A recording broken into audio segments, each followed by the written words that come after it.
Hey there, winos. This is Vince.WINE, and I just savored a bottle of bubbles.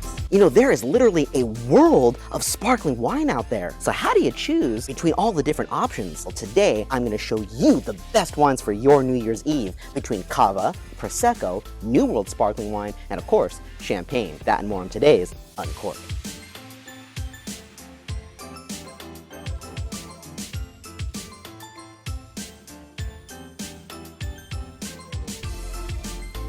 Hey, thanks for joining me. And before we get started today, if you want to be a winoceros, hit subscribe on this channel to become a wino today. I'll put out new videos every single Saturday, so be sure to hit that bell icon to stay notified for more great wine content. Okay, we're gonna start with one of my absolute favorites. This is Prosecco. When it comes to Prosecco, you don't just want to drink the everyday plonk. You want to find the really good stuff, and that you can designate right here, this DOCG. That's the highest level of Italian designation for wine. Denominazione di origine controllata e garantita. And it differs from regular Prosecco, which would just say Prosecco, and it would say DOC. This is, you'll notice, Prosecco Superiore, and it usually comes with the very fancy place name Prosecco di Conigliano Valdobio d'Enne. All right, this one is by La Marca, and it is their Luminore Prosecco. Let's pop it open. Now, Prosecco is made from the Prosecco grape in Italy, between Friuli and Venetia. And the region is the Conigliano Valdobio d'Enne. That's like the protected region in Italy for the top, highest end Prosecco. Then there are some surrounding regions that have just the DOC with Prosecco, but this is DOCG, Prosecco di Conigliano Valdobio d'Enne. Now, the method here is the same as champagne, although another popular way of getting those bubbles in there is what's called the tank method. Rather than getting fermentation in the bottle, it gets fermentation in a tank. And that's still a pretty popular method, and it doesn't create as fine bubbles as maybe some champagnes might, but it produces a really nice wine overall, with a lot of fruitiness. Okay, let's take the nose. Oh yeah, it's all about the fruitiness with Prosecco. Oh, there's a little liminess, little melon in there. A lot of green apple too. Okay, I can't wait anymore. Let's get it on the palate. Oh man. These bubbles are super frothy. Yeah, they're really light and a little bit sudsy as well. It's a really, really pleasant mouthfeel right away. I wouldn't go all the way to calling it creamy. There is a medium body here, and it finishes in fruit. So I'm still getting a lot of green apple, and I'm a little bit surprised right now. I'm getting a little bit of, I'm not sure if it's reduction, which means that it's a little bit oxygen starved, but I'm getting a little bit of almost like petrol. I'm getting, it kind of reminds me of a Riesling in that way. It has that sort of petrol. And of course, I'm not talking about actual petrol gas in the wine, but a likeness of petrol. And it does add kind of a nice complexity. Wow, that finish is still going for me. It's pretty long. And again, it's all of that fruit. There's not any kind of yeastiness in here. I keep coming back to it, but it is that green apple. And the weightiness of this wine makes it just a little bit more elegant too. It's not like a sparkling water that's flavored with green apple. No, this is really rich and pretty. Prosecco, pretty good stuff. Yeah, so the acidity in there is pretty high, and the bubbles aren't intense either. It's easy drinkable. I could actually just swig this back in a single gulp if I wanted to. Okay, and this is just such a pretty presentation as well. This is La Marca, a pretty well-known, popular producer of Prosecco. This is their Luminore, which is their higher end, again, the DOCG. It's only 11% alcohol, and the best part is, this is a $20 bottle of wine. Oh. Okay, Prosecco treated us pretty well. Next up, I'm super excited for some CAVA. Okay, here I have Fraisenet Brut CAVA Cordon Negro Method Traditional. So I was so excited to find this sort of more luxury CAVA. I have to tell you, usually when I see CAVA, it is super low end. It is sometimes like an $8 wine, and the bubbles are pretty terrible, and they die pretty quickly, and it's just not a flavorful wine. It's just cheap, and I tend to stay away from it. But when you can find Spanish producers that produce a high-end CAVA, oh, you've got to go for it. And Fraisenet is a producer that I hope shows CAVA at its best. So CAVA is a wine from Spain that is produced from the grapes Macabeo and Xarello, most notably. Oof. Now, typically you want a little hiss in there, and that kind of gave a little pop, so hopefully the bubbles are going to be saved as we go through this. And I just love that presentation, the cava in the black bottle. I mean, that is just so smooth and classy, that black and gold. I love that. Wow, check that out. So that has these really pretty sort of yellow gold tones. It's a little bit deeper colored than our Prosecco there, and those bubbles are pretty light and lightly carbonated, and this is made in method traditional. That means that it's made in the champagne method, where those bubbles were produced by adding yeasts in this bottle here. So I expect something pretty yeasty and creamy on this wine. Let's find out. Let's take the nose. Oh my goodness. Holy moly, I can't believe it. This actually does have a creamy nose to it. That's like the first thing that hits me here is this gorgeous creaminess. Wow, there is like this yeastiness on this for sure. You know, it's coming off a little bit like baked bread, and that's actually the first thing that hits me. Really, really interesting. Yeah, that is toasty. And then again, some green apple in there. And then one more time, I'm pretty surprised that there is a little bit of that sort of petrolness coming off there as well. I'm used to that, again, more on Riesling, so kind of interesting that it's there. Okay, on the palate. Oh.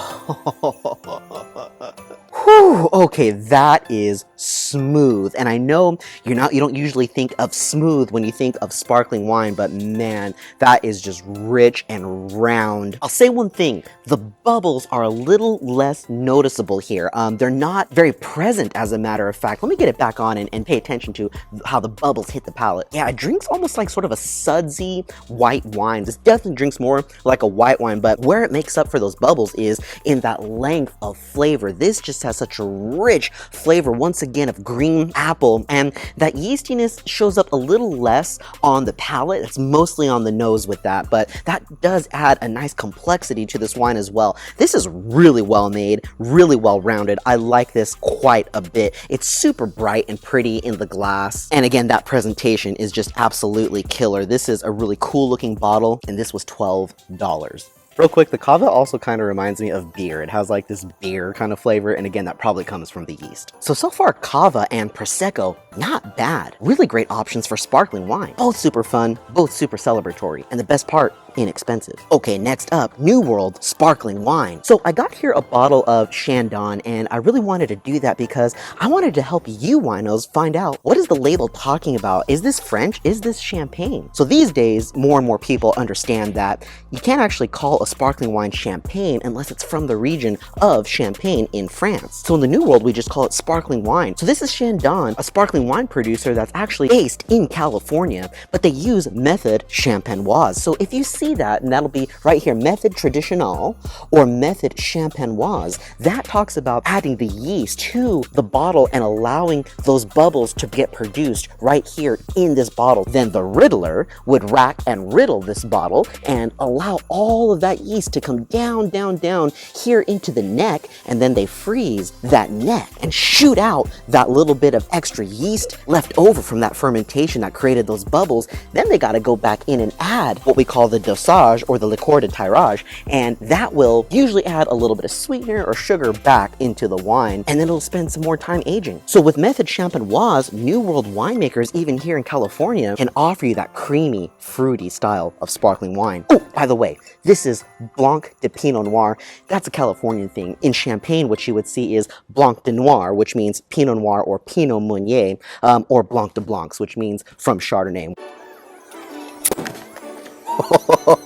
Okay, so now we have our sabered bottle, and let's get a look at the coloration on here. Really beautiful, and this has, whoa, way more gold tones to it. Honey tones in there, sort of browning tones in there. Really gorgeous sort of golden honey color. I like that a lot. Very, very pretty. Oh yeah, once again, we've got a super toasty nose here. Ooh, that's almost playing off a little bit more like caramel or butterscotch. Kind of cool. Let's get it on the palate. Oh man, the bubbles are a little bit more intense for sure. They're really tiny, and the wine is rich like the cava was, and it's really hitting me in all the right places here. It's really round, and I think there might be a touch of a higher residual sugar in here, or at least my palate is perceiving this wine as kind of sweet. Yeah, this is more like yellow apple, maybe some golden delicious. Yeah, and there is a little bit of like honey, Meyer lemon, maybe a little sweet butterscotch in there as well. It's such a delight on the palate because of all that toast and sort of yeastiness. really makes it approachable, and the finish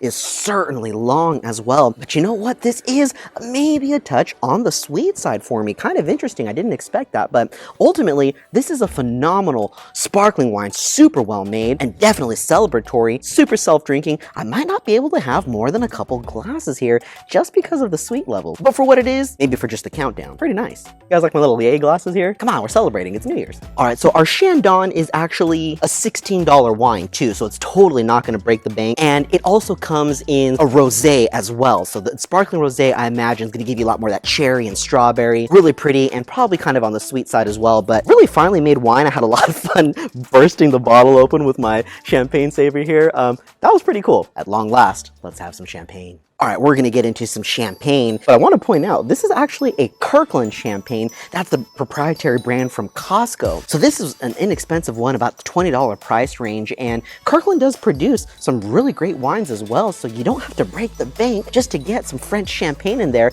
but let's see what kind of difference we get. Now, the thing that makes champagne so special is that old world flavor that comes from it. In champagne, they really care about preserving these really soft, creamy, rich, and fine bubbles and great complexity. So let's see how this holds up. Oh, there's that hiss I was looking for. Whoa, okay, this is the deepest yellow color of all of them. I mean, this is pure gold. Can you see that? Check that out there. That is really, really intensely colored there. Gosh, I really like that. And those bubbles are just rising up super slowly as well. Let's get this on the nose and see what we can get from it. Oh. Yeah, and this definitely has a little bit of toast, but that's actually not the first thing I'm getting. Surprisingly, for my old world wine, I'm getting fruit first. It is a little bit of bruised fruit, so I'm getting like bruised apple, browned apple, again, a little yellow apple in there, very appley, little peach, little apricot actually as well. Oh, and then underneath that is all that like caramel, so it's like a caramel apple. Oh, it's so pretty. A little bit of pie too, like a little bit of like pie crust, really pretty. Cheers. Oh man, this has the most intense flavor of all of them so far. There is a dry sensation that I'm getting on the palate. Layering over that is this really gorgeous yellow fruit, so I confirm that same fruit characteristics that I got on the nose on the palate for sure. And this is certainly the best bubbles, just the way the bubbles hit the palate. They're not frothy or light like the Prosecco and CAVA, and they're not actually even quite as creamy as the Chandon. Gosh, they're just so fine and elegant. Not sure how else to describe that. Really gorgeous bubbles, great round mouthfeel, and a long finish. And I think the word that I would use here is balanced. This is such a balanced wine. Everything plays nicely together, from the fruit flavors to the toasty yeastiness that comes through, and the way the bubbles hit you, and the length of finish, the acidity levels, the dry levels. Man, everything about this is super well balanced, and this is definitely a wine to celebrate with. Gosh, champagne is the king of sparkling for a reason. Well, there you have it. These were all some really fantastic sparkling wines, and honestly, if you choose any one of these, you're gonna be pretty well set for your New Year's Eve. Winos, we have had an amazing year this year. We started in May 2020 and we've passed the 360, 370 subscriber count at this point. We've gotten a brand deal and sponsor. We've explored a lot of really fun wines, and I cannot wait to see what 2021 brings us. Thank you so much to all my Winoseri and Winoceroses out there, and all you winos for supporting me. This has been a lot of fun, and I hope to keep bringing you more here at Vince.WINE. Here's to popping lots more corks in 2021. Cheers. So the sun has been killing me lately. It's like my choices are look directly at it and get blinded, or find a new spot to record. So I hope you winos don't mind the new background. This is probably gonna be my setup for a while until the sun changes with the seasons.